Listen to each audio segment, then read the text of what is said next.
Half of chapter 3 has to do with inequalities. Inequalities means using the words less than, greater than, or the words less than or equal to, or greater than or equal to. Each one of these means that it is an inequality. That means that there could be many solutions that fit this answer. So first of all, let's just do a little review of what it means to use inequalities. So x is less than 3. When I'm saying x is less than 3, it means it cannot be 3. I'm going to give it a different color here so that you can see this better. Oh, no, I guess the blue will work better on the number line. It can't be 3, but it can be anything less than 3. So I'm going to put an open circle on -3. Now, it's going to be less than, and there's a trick to this. If you write the variable first in an inequality, the inequality symbol will tell you which way the arrow should point. So for this first one, it can't be 3, but it can be everything after 3. So I have the arrow, or everything less than 3. So I have the arrow pointing to the left. The same way that the inequality symbol says it in the sentence when the variable is written first. The next one says y is greater than 2. Again, it can't be 2, so I'm going to put that open circle, but it can be everything greater than 2, so that'd be all the numbers going this direction. Again, notice how the arrow matches the symbol in the greater than or less than sentence, the inequality sentence. Now in the next one we have z is less than or equal to 4. So this is the first time it could be equal to where we're going to locate our dot.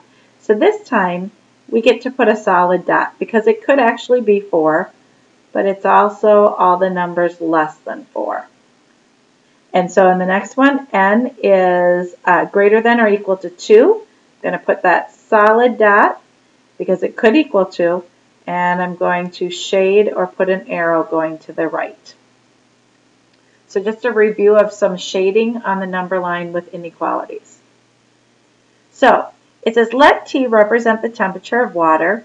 Water is a solid at temperatures less than or equal to 0 degrees.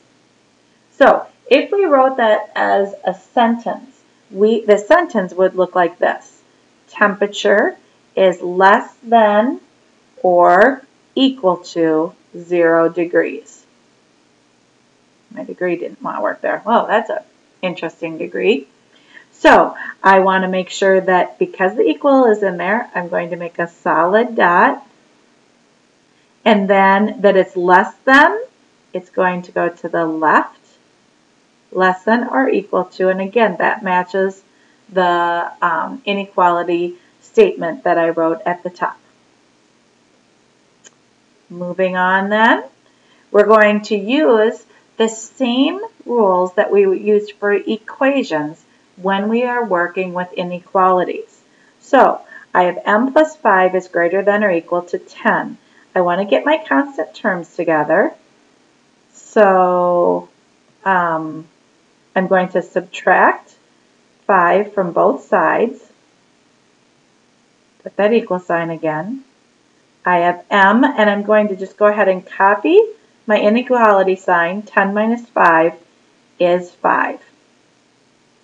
Now in the next one, we have our constant term on the left. So I'm going to get rid of the constant term on the right. Same as we've been doing with balanced equation. Leaving my variable by itself. Go ahead and copy that inequality symbol. -10 plus 12 is going to give me a positive 2. Now, I would suggest that, again, we write this inequality because we're comparing the number to the variable. So we're going to go ahead and we're going to write x, and we're going to watch this time. When I'm rewriting this, make sure that the inequality symbol stays in the same meaning. So in this first one, it's pointing at x. Make sure it is doing that again. So we said 2 is greater than x when we first solved. 2 is greater than x. But when I rewrote it, I could also say that means x is less than 2. So if I went ahead and I drew a number line here, Be nice if my line connected. Okay, and I'm going to put 0, 1, 2. Let me change color here. So in the first one it says 2 is greater than x.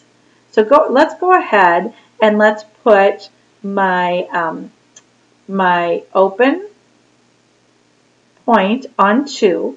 And if I want 2 to be greater than x, that means that x has to be somewhere over here. Now let's look at the inequality when I put the variable first, because I said that will give you an idea of how to graph that. So yeah, I have my 2, and then it says it's going to be pointing to the left, which is the way that we said it would be in that first statement. X is less than 2, or 2 is greater than x. Moving along. Oops, we're at the next lesson already. So I'm going to go ahead and save that. There was one more example in 3.4, and that was the story problem. And the story problem is about competing in a triathlon. A triathlon is a sports competition with 3 events. Last year you finished the triathlon in 85 minutes. This year you finished swimming in 17 minutes and biking in 45 minutes. What possible times can you post in the running event, the last event, and still beat last year's finishing time? So we're going to go ahead and we want to, let me change this here. We're going to put down the times that we have so far. So we have swimming in 17 minutes, plus we have the biking in 45 minutes, and then we have our last event that we do not know, our running event, our running event that we do not know the time yet. But we know that the total of all those times we want to be less than or equal. Nope, they say we want to beat last year's time, so it can't be equal to it. We want it to be less than 85 minutes, which was last year's time. So first thing we need to do is simplify the expression on the left because we have 2 constant terms. So 17 plus 45 is going to give me 62 minutes plus the time of my third one, and we still want it to be less than 85. I'm going to do balance equation just as we have been doing.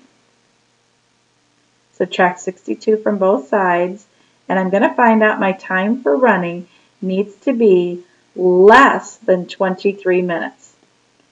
Any time less than 23 minutes is going to let me beat my overall time last year of 85 minutes. And now that finishes 3.4.